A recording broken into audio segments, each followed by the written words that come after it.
Salut, salut! Et oui, toujours là pour le rendez-vous. Lecture de la Bible de l'aurore au crépuscule. C'est quoi? On lit la Bible de la Genèse à l'Apocalypse entièrement, juste 10 minutes par jour. Donc tu peux nous rejoindre. Il n'est pas trop tard. Merci Seigneur parce que vraiment tu es là avec nous chaque jour. Tu nous permets de nous replonger dans ta parole qui est tellement vivante et riche encore aujourd'hui. Merci parce que tu nous aides à comprendre et tu nous parles personnellement au nom de Jésus. Amen. Alors c'est parti, Nombre 21. Le roi cananéen d'Arad qui habitait le Négev apprit que les Israélites arrivaient par la route d'Atarim. Il les attaqua et fit des prisonniers parmi eux.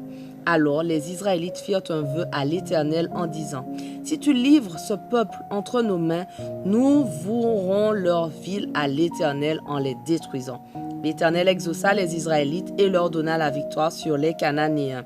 Ils les lui vouèrent en détruisant leur ville avec leurs habitants, et l'on donna à ce lieu le nom de Horma, destruction. Les Israélites quittèrent la montagne de Hor par la route de la mer des roseaux pour contourner le pays d'Édom. En cours de route, le peuple se découragea.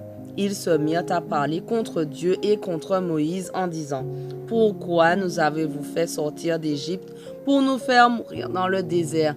Car il n'y a ni pain ni eau et nous sommes dégoûtés de cette nourriture de misère. » Alors l'Éternel envoya contre le peuple des serpents venimeux qui les mordirent et il eut beaucoup de gens d'Israël. Le peuple vint trouver Moïse en disant « Nous avons péché lorsque nous avons parlé contre l'Éternel et contre toi.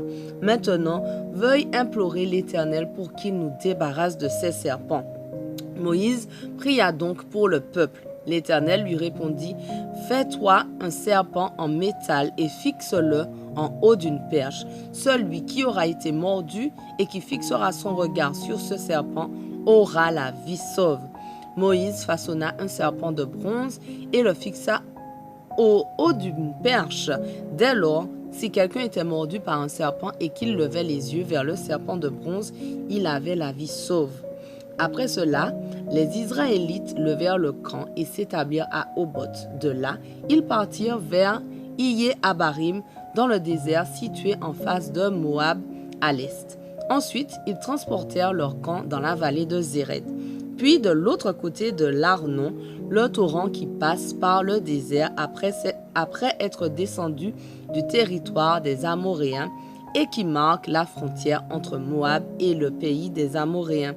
C'est pourquoi il est précisé dans le livre des guerres de l'Éternel, Waheb en Soufa, avec ses vallées et l'Arnon, avec ses gorges qui descendent vers la ville d'Ar et touchent au territoire de Moab. De là, ils gagnèrent Béer. C'est à propos de ce puits que l'Éternel dit à Moïse « Assemble le peuple et je leur donnerai de l'eau. » Alors Israël entonna le chant suivant. « Monte au puits, lancez des acclamations. Voici le puits qui fut creusé par des princes, celui que les grands du peuple ont foré avec leurs sceptres, avec leurs cannes. » De Béer, ils se rendirent successivement à Matana, à Nahaliel, à Bamoth, puis au plateau qui s'étend dans la campagne de Moab vers le sommet du Pisga, d'où l'on domine le désert. Les Israélites envoyèrent des émissaires à Sion, roi des Amoréens, pour lui demander la permission de traverser son pays. « Nous n'entrerons ni dans vos champs, ni dans vos vignes, lui dirent-ils, et nous ne boirons pas l'eau des puits. Nous suivrons la route royale jusqu'à ce que nous ayons traversé son territoire. » Mais Sion leur refusa l'autorisation de traverser son territoire. Il mobilisa toutes ses troupes et marcha contre Israël dans le désert. Il arriva à Yahat et lui livra bataille. Mais Israël le battit et prit possession de son pays depuis l'Arnon jusqu'au Yabok et jusqu'au territoire des Ammonites dont la frontière était fortifiée. Israël s'empara de toutes ces villes et occupa toutes les villes des Amoréens, y compris la cité de Heshbon et les localités qui en dépendaient. Heshbon était la capitale où résidait Sihon, le roi des Amoréens, depuis qu'il avait combattu le précédent roi de Moab et s'était emparé de tout le pays jusqu'à l'Arnon.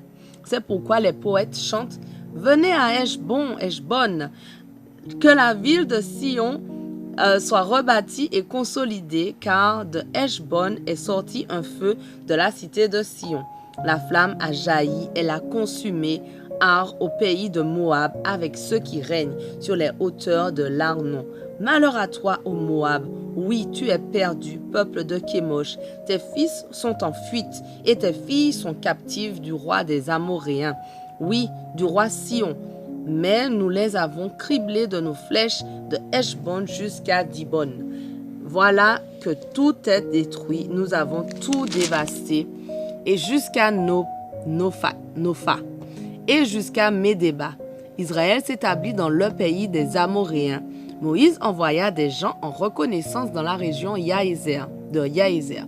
Ils s'emparèrent des villes qui en dépendaient et chassèrent les Amoréens qui s'y trouvaient. Puis, ils changèrent de direction et se dirigèrent du côté de Bassan. Og, le roi de Bassan, marcha contre eux avec toutes ses troupes et leur livra bataille à Édréi. Alors l'Éternel dit à Moïse, « Ne le crains pas, car je le livre en ton pouvoir, lui, toute son armée et son pays. Tu le traiteras comme tu as traité Sion, roi des Amoréens, qui régnait à Heshbon. » Les Israélites le battirent, lui et ses fils et toute son armée, sans lui laisser aucun survivant, et ils prirent possession de son pays. Nombre 22. Les Israélites repartirent et campèrent dans les steppes de Moab, à l'est du Jourdain, vis-à-vis de Jéricho.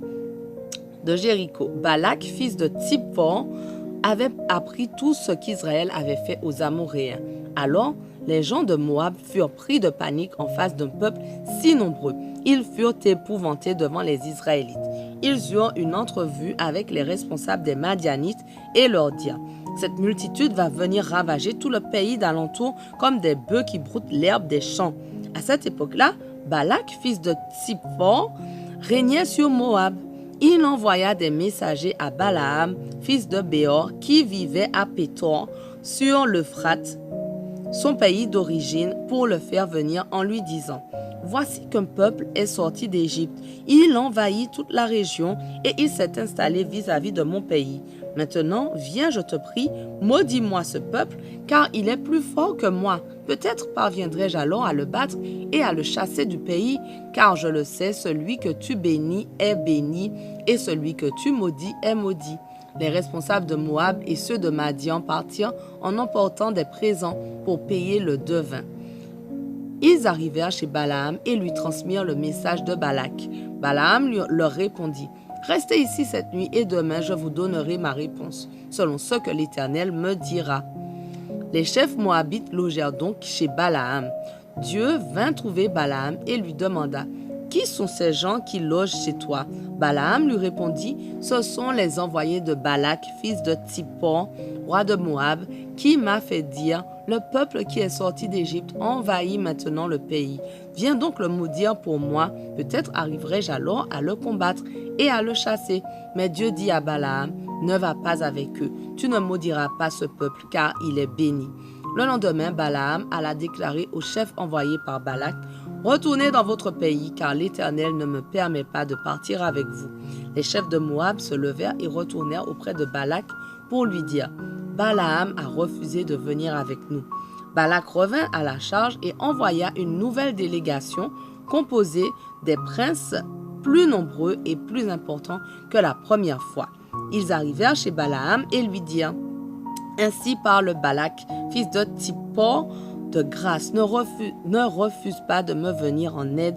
Je te comblerai d'honneur et je ferai tout ce que tu me demanderas. Mais viens donc, maudis-moi ce peuple. » Balaam répondit aux serviteurs de Balak, « Même si Balak me donnait son palais rempli d'argent et d'or, je ne pourrais pas transgresser l'ordre de l'Éternel, mon Dieu même, pour une petite chose. Pourtant, restez ici cette nuit, vous aussi, pour que je puisse savoir ce que l'Éternel a encore à me dire. » Voilà, notre passage du jour s'achève, mais on continue dès demain. On ne lâche rien. Allez, sois bénis.